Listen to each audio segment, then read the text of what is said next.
Welcome to Moments with Marianne. I'm so delighted we're spending this time here today. We have a very inspiring show coming right up with special guest, Victoria Schade, and she's here today to share with us her new novel, Lost, Found, and Forever. Now, what would happen if you discovered your four-legged best friend actually might belong to somebody else? So we're going to dive into this story with Victoria. Now, many of you know Victoria. She's an author, speaker, and dog trainer known for her upbeat approach to living and working with dogs. She's been featured in the Washington Post, Martha Stewart Living, Real Simple, Reader's Digest, The Bark, and many dog-specific publications. So Victoria has worked on Animal Planet's annual Puppy Bowl special for the past 12 years. She's also served as a pet expert for PetSide, Pet 360, Pet MD, and Paw Culture. So let's welcome to the show, Victoria Schade. Thank you so much for having me. I'm really excited to chat with you today. What an honor it is to have you here and to talk about this book. I got to tell you, I absolutely adored this book. And it was such an easy read. It was a good read. There were some things in there that kind of tug at your heart. What inspired you to write this book?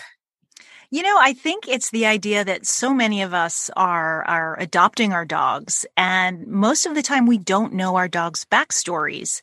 And I think a lot of us assume that, you know, in rescuing, we are truly rescuing them from this awful circumstance. And in a lot of scenarios, yes, we are doing that. But I thought, wouldn't it be interesting if a rescue dog came from a scenario that wasn't that bad and was actually pretty strong and loving? And, you know, what a story that would be when you have two pet parents warring over the same dog. Well, I think that is actually a really good thing, but it comes into this place where, I mean, I love how you just interweaved everything in this story. So why don't you share a little bit about that with us? Sure. So Lost, Found, and Forever is about a love triangle. What would happen in a love triangle if one of the parts was a dog? So my main character, Justine, adopted a dog, and she's had him for a year. His name is Spencer, and it's a total love match. They adore each other. But she discovers through one of those Facebook posts that have been forwarded a million times. We've all seen them, right? You're not even sure where it originated. But she sees in this post a very familiar looking face and comes to discover that the dog in this post is Spencer. And she's left questioning, do I own this dog? Because the post is all about this, you know, very depressed guy who's trying to find his lost dog. And Justine realizes, you know, I adopted this dog who might rightly belong to someone else. So the whole story is the push-pull between these two very attractive characters, of course, who they're trying to figure out who gets the dog, who's the better pet parent. And it sounds really heavy, but I swear to you, it's lighthearted, it's rom-com, and there's some dog training and behavior woven in as well, like all of my books. Well, that is a good thing, because let me tell you, I was checking this out and I was going, oh my gosh. I mean, it really, and we were talking about this a little bit ago, it really tugged at my heart, because I think one of the things is that, like, dog owners get freaked out if their dogs go missing, you know, and it's a stress, but, you know, it's a good thing to talk about. It really is. And that's, you know, my main character, Griffin, who lost Spencer, AKA Leo. It was Leo when he owned him. He did everything right. You know, he was a great dog parent. He microchipped, but what a lot of pet parents don't realize is sometimes microchips can migrate. So they've been found in elbows or by ribs. And then add to that the fact that some smaller rescues don't have universal chip readers. So they might scan the dog and say, no chip in this dog, not realizing that, yeah, there's someone else desperately seeking that dog. And that's exactly what happened in Lost, Found, and Forever. Oh my goodness. Yeah, I would totally freak out if that happened to my dog. So, yeah. Yeah, it's a really scary thought. And I didn't realize how many readers were, you know, as they're reading this, they're like, oh my God, they're getting nervous about the scenario. But again, happily ever afters for all. Yes, without a doubt. And, you know, and I think there's so many elements here that make it such a page turner. I mean, was that your intention when you wrote the book? Always. I mean, I always want to keep my readers engaged and, giving them a reason to keep moving forward in the book. And that's some of the feedback that makes me the happiest is a few people have called this a fast read. And I'm like, well, what do you mean by a fast read? Do you mean it's easy? And they're like, no, I want to keep going. I don't want to put it down because I want to know what happens next. So that's really fulfilling to get that feedback. I can imagine. And I know some people are kind of hinting that, we're hoping to see this in a film someday. Oh, dream the impossible dream. Yes, I think that's every author's pipe dream, vision board, fingers crossed that it happens. All of my books, I feel like because of the dog elements, they really lend themselves either to the big screen or a Netflix adaptation, a series. Yeah, it would be incredible. Well, I think you have a laundry list of people who would like to see that. So, I love to hear that. We'll all stand in line for that one. Yeah. But and it's great because it's a film that kind of it's a book that makes you kind of ready to make it a film for you. I know, really. It's a book that really makes you think and feel good, and brings a little bit of thought into, hey, how can I better take care of my dog? And I think that that's so important because a lot of times people get pets and not really understand like the things that should do, like microchip and take care of their pets, Yeah, it's a huge commitment and it goes beyond just like, oh, I want a best friend. Not only do you have to think about the time commitment, which is huge, there's a financial aspect, and I'm raising my hand high in the air because we have a dog that's been having some issues, and we're a couple grand deep already just in the diagnostic process. So there's that to think about. And then, giving your dog the most fulfilling and enriched life you can give. And that's one of my platforms. I'm a dog trainer. I've been a dog trainer for 20 years. I work on Animal Planet's Puppy Bowl every year. Training and giving your dog a full and enriching life is so important. So all of those elements should weigh in when considering bringing a dog into your life. So Spencer, aka Leo, was this dog actually written when you have like any of your dogs in mind, or was that the inspiration for him? I love that question. No, I encourage your listeners to check out my social media because I have two little dogs and Spencer's bigger than they are. So his name is definitely inspired by someone I knew. Spencer was one of our foster dogs through Animal Care and Control team out of Philadelphia. I think it's been just over a year and a half, maybe. And he was with us for a few months and he had a big impact on me. He was just a magical, handsome creature. He's a pit bull. I'm a pit bull fan. And he has landed with the most incredible pet parents. And we're friends on Instagram and I see him all the time. So I just thought it would be nice to honor him by naming my main character Spencer after him. But they look nothing alike. The two little, I just love the name Spencer. And I think for the cover, that just goes so perfect with that dog. I'll describe him for people that haven't seen it. It's a scruffy looking guy. He's got kind of a grayish brown patch over one eye and ears that fold down with a couple little spots on them. And just the most expressive face you ever want to see. Yeah, it's completely adorable. My goodness. I mean, with all the work that you're doing with the dogs that you have and dogs coming in, how was it for you to even write this? I mean, how did you dedicate time to do that? Oh, writing is my passion and my joy. And I just feel so lucky to get out of bed and do it every day. So I find the time, I'm lucky in that my dogs they're getting older now, so they don't require quite as much attention. Although my dog Millie, the Brussels Griffon, still acts like a puppy. But it's my process is, well, what I wish it is and what it actually is. What I wish it is I get out in the morning, knock it out, first thing, but it's definitely a slower walk throughout the day where I'm revisiting concepts and things that I've written. And then in addition to that, I also do training and behavior content for a variety of websites. So I fit that in as well, but they're full and really awesome days. That must be so much fun. Do you still do dog training? I'm sure your plate's probably overfull for that. It is. Yeah. I really don't have the time to add that into my daily calendar and I miss it. I mean, there's it's just such an incredible and powerful relationship that you form, not only with the dog, but with the people at the end of the leash. And, I've made some really wonderful friends throughout the years in my dog training career, but unfortunately I've had to tap the brakes and focus solely on writing right now. Yeah, because you can help so many people with kind of understanding how to best take care of their pets. And I just applaud you for doing that because your work is everywhere. Oh, well, thank you. Yeah. And that's where the articles come in handy too, because even though I'm not working with people one-on-one, I feel like the message is getting out there.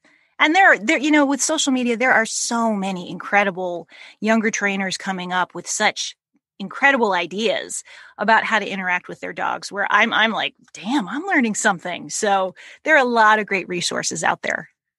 Yeah, so much good stuff. Well, and I know in your book, Lost, Found, and Forever, and we're not going to go through all of it because it's a novel. We don't do spoiler alerts here. but, were there some like training aspects that really stood out that you kind of incorporated in the book? Definitely. Yeah. So one of the plot points is that Justine and Spencer get cast on a Netflix style series. A little bit of wishful thinking here, perhaps. But it's a show about prohibition and speakeasies, and Spencer's cast as kind of the lookout dog for this gangster, basically. And, the training that she does with Spencer kind of mirrors some of the stuff that I've done, because I work on, like I said, on Puppy Bowl every year. I've worked with them for 15 years. I've worked on commercials for major dog food companies and veterinary associations. So all of that on-set training informed what happens in the book. But I will caveat that Spencer is a very talented canine actor, and the dogs that I work with, 9 times out of 10, completely untrained. So it's a matter of capturing and coaching behaviors rather than like what Spencer does, like go over there, hit your mark, tilt your head, look cute, wave your paw. That's not the kind of stuff I do, but it was a little bit of wish fulfillment in Lost, Found, and Forever for Justine and Spencer. Oh my gosh, it's so great to hear that. And, with the book and the people that you've worked in the past, what are some of the common things that you see that people really need help with their pets? Oh, there's like a top 3. So number 1, pulling on leash. Number 2, coming when called. And number 3, I don't think people realize this as much, but once we start chatting about it, they're like, oh yeah, jumping up on people. So when people come into the house, getting jumped on by the dogs. So that's like the holy trinity of dog training. There's a whole lot there, let me tell you. The pulling on leash in itself is a volume. But the good news is it's a pretty straightforward fix. So that's one of my favorite things to work on, because it does seem like magic, within just a couple of shifts of how you're holding the leash and delivering treats. All of a sudden you've got a dog that's like, I'm going to stick close to you. You pay me. This is great. That's too funny. And it's true though, because you get these little buddies that stick next to us, and they're like, hey, okay, I feel comforted and safe. So now I'm going to be in your spot. Well, and not just that, it's making it worth their while. We all want to be paid for a job well done, and so do our dogs. So I am very generous with treats. I think it's important to let your dog know, with something that means something to them, food, that you appreciate the behavior they're offering. It's really powerful. So what if you have a dog that is not food motivated? What do you do then? Well, they're all food motivated. It's just finding the right thing. Your dog eats from a bowl every day, so there's got to be something that will work for them. If it seems like the dog isn't food motivated, typically it's something in the environment that's prohibiting them from eating. So maybe they're overexcited or stressed out.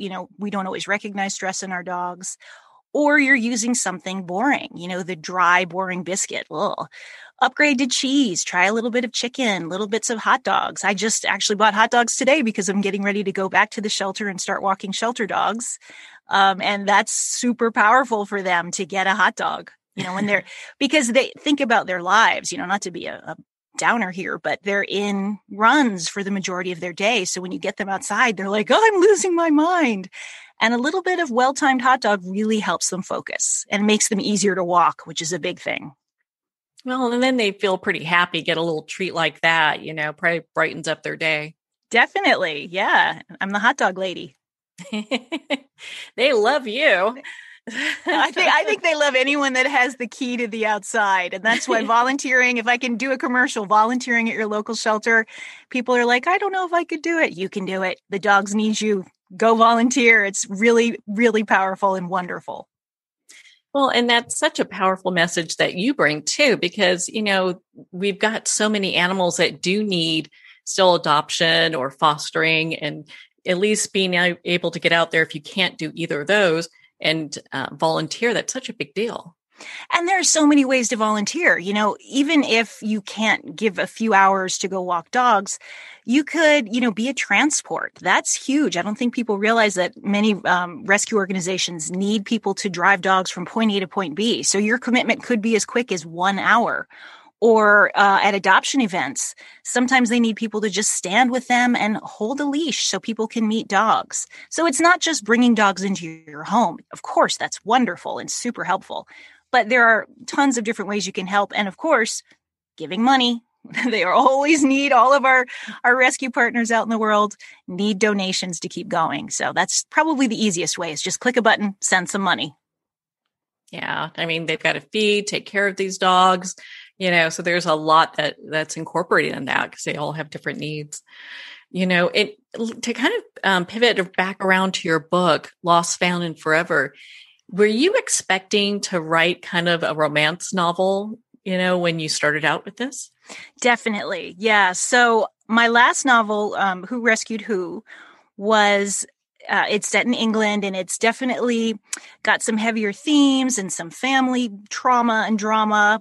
Again, still very a lighthearted, happy book, but there is some slightly heavier themes woven through. And this one, I wanted to step back a little bit and just keep it straight rom-com, keep you smiling throughout it. I mean, there is, again, no spoilers, but there is a heavy plot line woven through about something that Justine experienced and confesses to Griffin later in the story.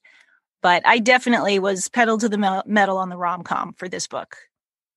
Well, I'm so glad you were, because this is absolutely fabulous. Thank you. Thank you so much. That means a lot to me. As we were talking about, it's such a scary time after your book comes out. You release your precious baby into the world, your puppy, and hope that everyone loves it. So thank you for saying that.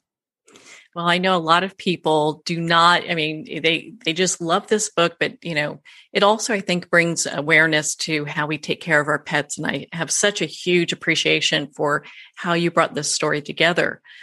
Was there anything that when you were writing, that kind of surprised you, maybe the plots or the turns that the book took? I love this question because it is part of the writer process that I think every writer has a different take. So there are two schools of writing, pantsers and plotters. And plotters are obviously people that plot out the whole book. And pantsers are people that fly by the seat of their pants and let the story unfold as they write it.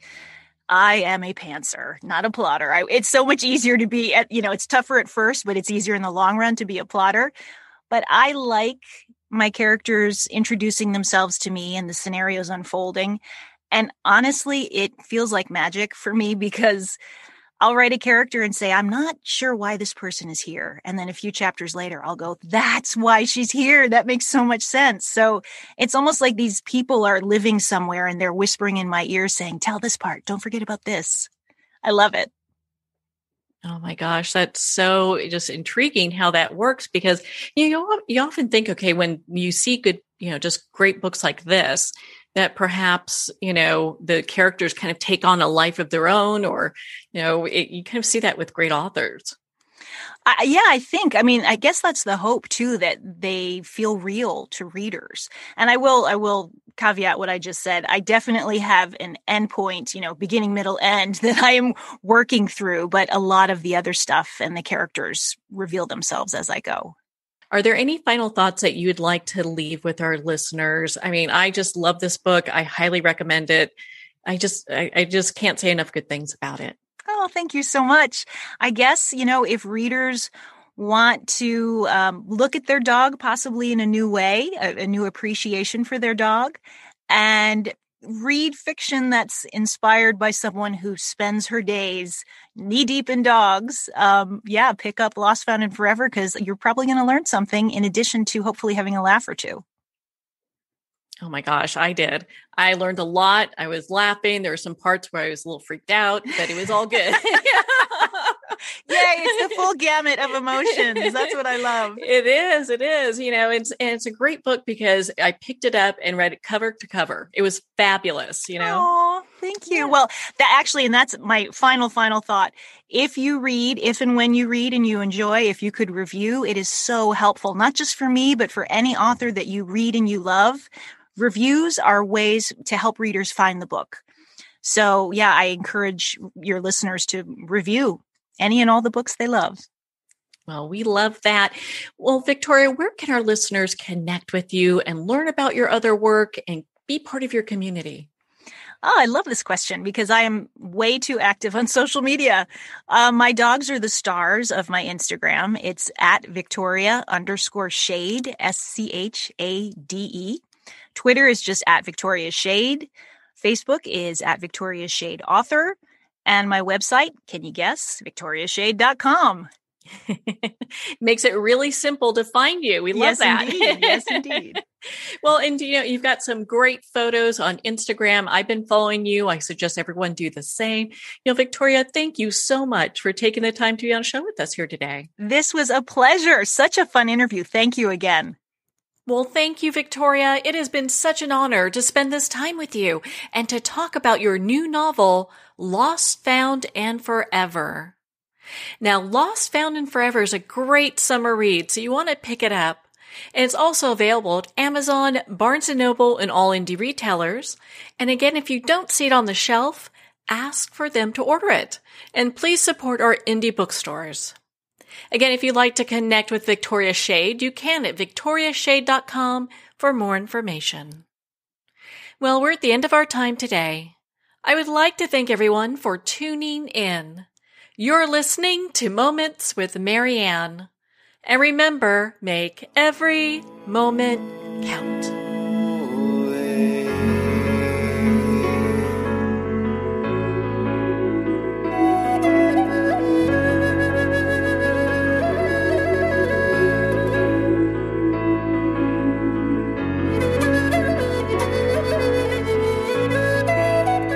In a single moment, your life can change. Moments with Marianne is a transformative hour that covers an endless array of topics with the best of the best. Her guests are leaders in their fields, ranging from inspirational authors, top industry leaders, and business and spiritual entrepreneurs. Each guest is gifted and a true visionary. A recognized leader in her own work, and while teaching others to develop, refocus, and grow, Marianne will bring the best guest and sometimes a special surprise. Don't miss this. You never know just which moment will change your life forever. Moments with Marianne airs every Sunday, Monday, Thursday, and Friday at 8 p.m. Eastern and 5 p.m. Pacific Time. Make sure to tune in and visit momentswithmarianne.com for more information.